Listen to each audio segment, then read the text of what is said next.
বন্ধুরা, আজকে হঠাৎ করে মন চাইলো যে বোম্বাই চানাচুর মাখা খাই। এই মাখাটা বানানোর জন্য সবার প্রথম টমেটো কুচি কুচি করে কেটে নেবেন। একটা পুরাটা দেওয়ার চেষ্টা করবেন টমেটোটা।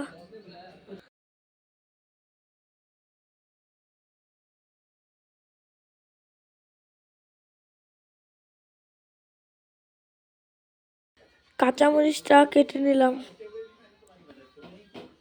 আপনাদের অনুযায়ী মতন ঝাল কমাতে বা বাড়াতে পারেন।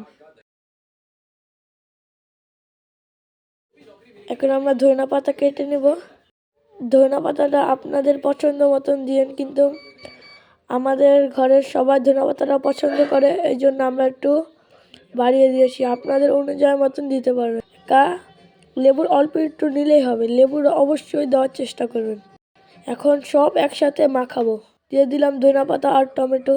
এরপরে দিলাম মরিচ। এখন পেঁয়াজটা দিয়ে দিলাম। লবণটা আপনাদের স্বাদ অনুযায়ী দিয়ে দিবেন। এখন সব একসাথে হাত দিয়ে মাখাবো।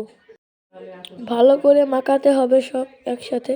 আমরা ঝাল বোম্বাই চানাচুরটা ব্যবহার করছি। আপনাদের মন মতন চানাচুরটা ব্যবহার করতে পারবেন। চানাচুর ঢেলে একসাথে মিক্স করতে হবে। আমাদের এক প্যাকেট চানাচুর পুরোটাই লাগছে।